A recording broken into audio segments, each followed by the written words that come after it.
हाँ, मेरे प्यारे भैया बहनों, बहुत बहुत धन्यवाद।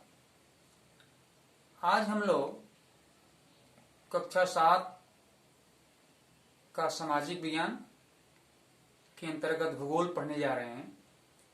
भूगोल का हम लोगों ने पहला पाठ पढ़ा था हमारा पर्यावरण।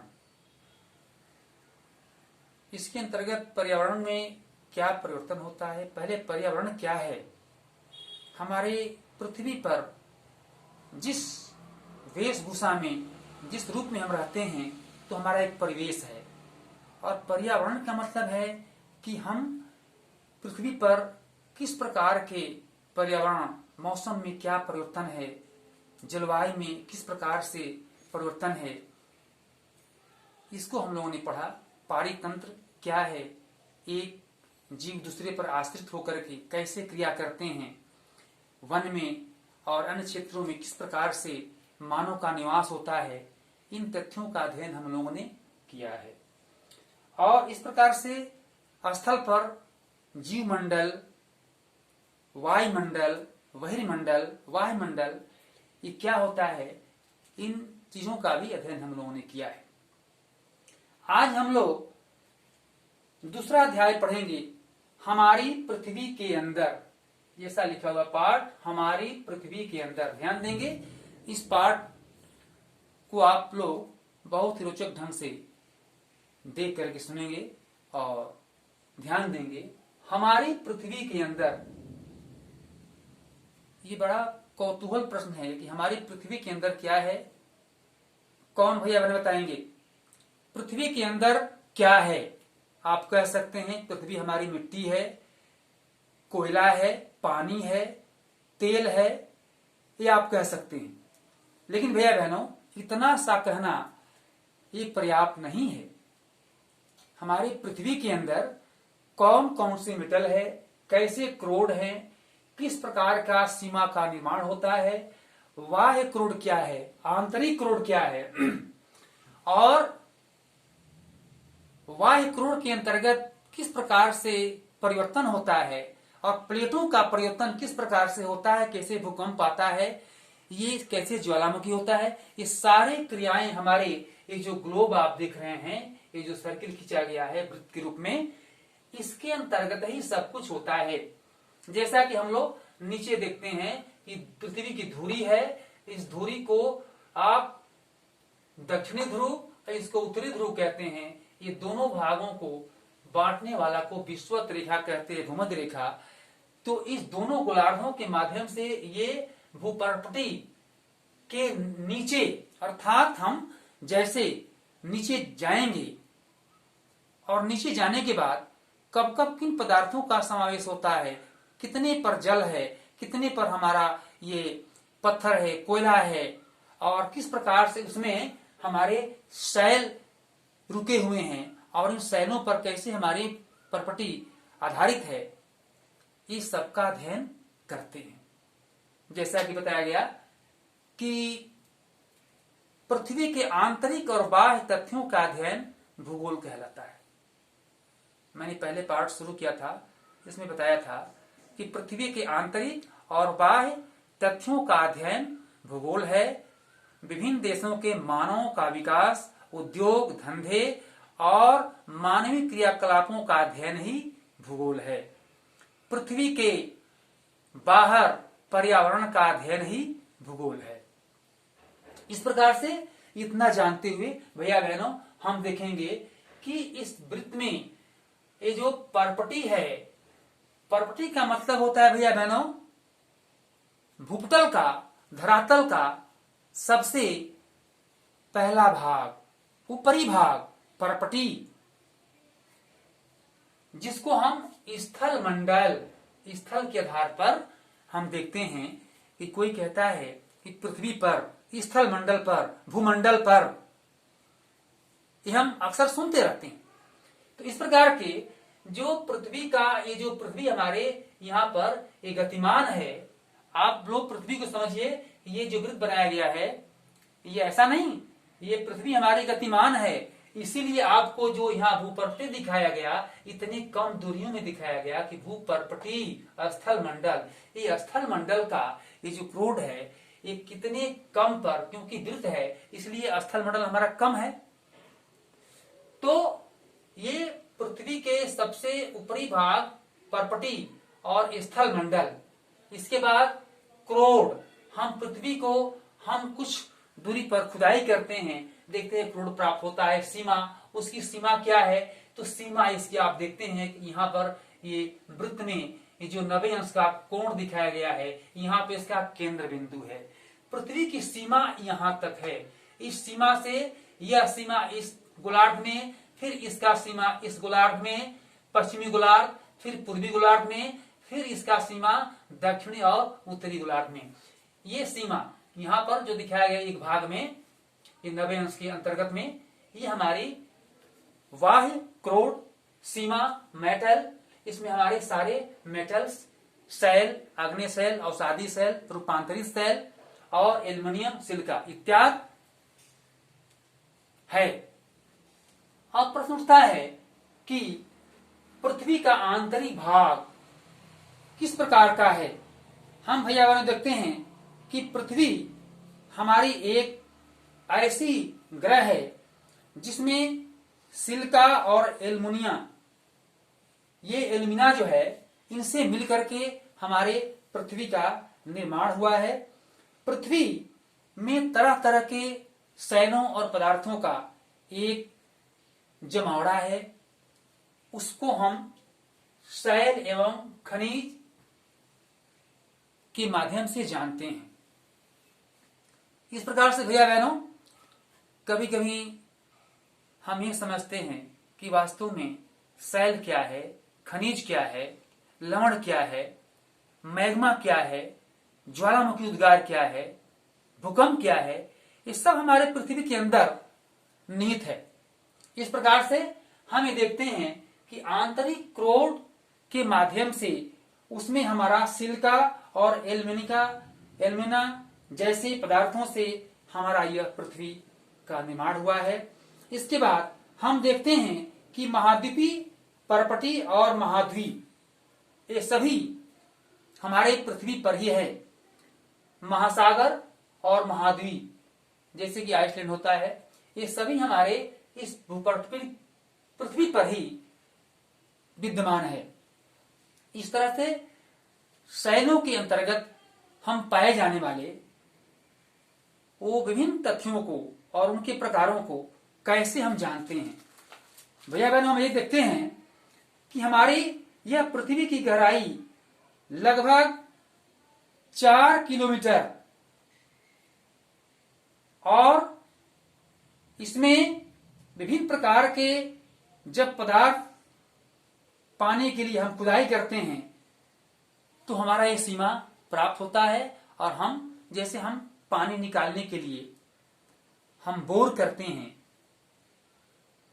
तो बोर करने के लिए भैया बहनों पहले पृथ्वी में हम कुछ खुदाई करते हैं 1.5 फीट 2 फीट। इसके बाद कुछ यंत्रों के द्वारा एक पाइप और पानी जल डालते हैं, उसको गीला करते करते हम उसमें नीचे की ओर, पृथ्वी के क्रोड की ओर, आंतरिक भाग की ओर हम लोग बढ़ते हैं। देखते हैं कि बालू आता है, सिलिका आता है, मैग्मा आता है, शैल आते हैं और अवसाद आते हैं। इसके बाद कुछ पत्थर भी आते हैं और कुछ खनिज भी आते हैं। भैया बहनों उसी में खनिज भी है, शैल है तो खनिज भी है। इस प्रकार से पृथ्वी के हम आंतरिक भाग में जाते हैं तो एक सीमा ऐसी आती है जहां पर जल विद्यमान रहता है, जल को हम प्राप्त करते हैं। ऐसे ही हमारे पृथ्वी पर ये जल हम नीचे से प्राप्त करते हैं। तो जल क्या है? जल प्रकार का खनिज है। हमारे जल में विभिन्न प्रकार के ये पदार्थों का, खनिज पदार्थों का समावेश है। भैया बहनों जब हम लोग जल को गर्म करते हैं तो वह जल में वह हमारा जो है खनिज क्या होता है, समाप्त हो जाता है। इसलिए हमको बिना गर्म किए जल ही पीना चाहिए। अर्थात इस प्रकार से हम पृथ्वी के अंदर हम खनिज और शैल प्राप्त करते हैं। अब आते हैं भैया बहनों शैल सेल पर आते हैं। सेल का तात्पर्य क्या है? हम देखते हैं कि सेल जो है भैया बहनों कि पृथ्वी की प्रॉपर्टी अनेक प्रकार के सेलों से बनी होती है, जैसे अवसादी, रूपांतरित, कयांतरित, ये सेल। तो ये सेल हमारे प्राकृतिक पिंड को बनाए हुए हैं। प्राकृतिक पिंड का मतलब यह है कि जो प्रकृति के द्वारा मिट्टी, सेल और जल, सूर्य, ये क्या है? ये प्राकृतिक है। और इसके अलावा जितने हम अपने से निर्माण करते हैं वो मानव निर्मित है, जैसे उद्योग धंधे, बिल्डिंग इत्यादि, पत्थरों को तोड़ करके। तो इस प्रकार से पृथ्वी को मुख्य रूप से हम ये देखते हैं कि पृथ्वी की प्रॉपर्टी बनाने वाले खनिज पदार्थ के किसी भी प्राकृतिक पिंड को सेल कहते हैं। इसी प्रकार से जो प्राकृतिक पिंड है, जैसे पत्थर है, कहीं नीचे खुदाई के बाद कुछ सेल के रूप में ऐसे कड़े पत्थर के रूप में मिलते हैं, वो हमारा क्या है? वो सब हमारे सेल है। सेल। अब ये सेल के प्रकार, सेल आग्नेय, अवसादी और कायांतरित। भैया बहनों, ये सेल हमारे पृथ्वी के अंतर्गत जो विद्यमान है उसको हम सेल कहते हैं। इसमें पहला है आग्नेय सेल। आग्नेय सेल, ये आग्नेय सेल क्यों नाम पड़ा इसका? जैसे आग्नेय सेल, आइए इसका आग्नेय सेल नाम इसलिए पड़ा कि ये सेल हमारे द्रवित मैग्मा ठंडा होकर, अर्थात पृथ्वी के अंदर जो ज्वालामुखी के अंतर्गत और वो आंतरिक क्रोड में एक अग्नि पैदा होकर के, और जब वो द्रवित होकर के वो मैग्मा पिघल करके जब ठंडा हुआ, तब वह क्या हुआ? वो आग्नेय सेल के रूप में हो गया। इस प्रकार से बने सेल को आग्नेय सेल कहते हैं। इन्हें प्राथमिक सेल भी कहते हैं। भैया बहनों, ये सेल जो है पहले पृथ्वी के निर्माण में पहले इसका योगदान रहा, इसलिए इसको हम प्राथमिक सेल कहते हैं। अब ये आग्नेय सेल दो प्रकार के हैं। हम देखते हैं कि आग्नेय सेल दो प्रकार के, कौन? अंतर्भेदी सेल एवं बहिर्भेदी सेल। आप देखते हैं कि पृथ्वी के अंदर भी सेल है, उसको अंतर्भेदी, और पृथ्वी के ऊपर आप देखते हैं कहीं कहीं पर्वत ऊपर उठे रहते हैं, उसमें भी तो सेल है, वही रूप से सेल है। अर्थात उसको हम पृथ्वी के ऊपर जो सेल पहाड़ों के रूप में, चट्टानों के रूप में उठे रहते हैं, उसको हम बहिर्भेदी, और जो पृथ्वी के अंदर सेल है उसको हम अंतर्भेदी सेल कहते हैं।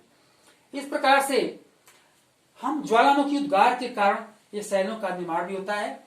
और आग्नेय सेल की रचना के अंतर्गत हम देखते हैं कि अंतर्भेदी और बाहर भेदी ये सेल विद्यमान होता है।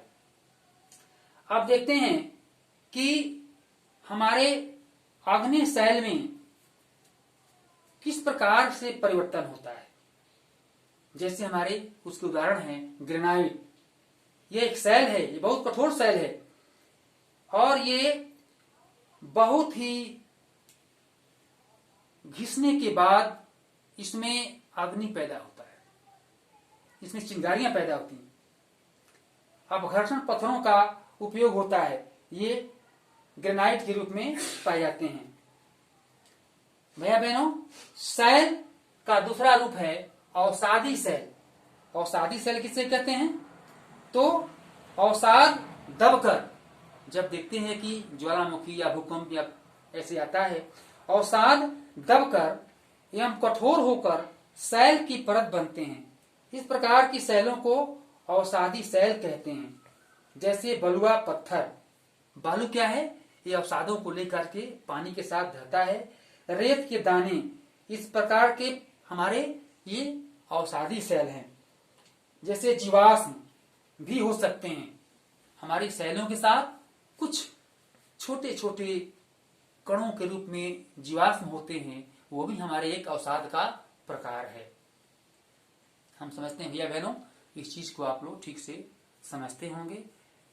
कहीं कहीं कम समझ में आता होगा तो ये हम लोगों की कमी है कि हम लोग एक साथ इंटरेक्ट नहीं कर पा रहे हैं फेस टू फेस। इसलिए आपको एक बार इस पाठ को पढ़ना आवश्यक होगा। अब हम आते हैं कि कायांतरित सेल, तो भैया बहनों कायांतरित सेल का मतलब क्या है। अब इसको हम जानने के लिए कायांतरित मतलब कि कालांतर, इसको हम कालांतर के रूप में देखते हैं कि हमारी सेलें जो कालांतर में किस प्रकार से अपने रूप को धारण करती है और कैसे उसमें परिवर्तन होता है और किस प्रकार से ये सेल एक दूसरे के साथ अंतर्भेदी क्रिया करते हैं। इसलिए हम जीवाश्म और अवसाद इस सब मिलकर के जो हमारे सेल कायांतरित अर्थात पूरे समय जिनको बनने में लगता है और उसे हम एक ऐसे रूप में देखते हैं कि अवसाद का किस प्रकार से परिवर्तन होता है।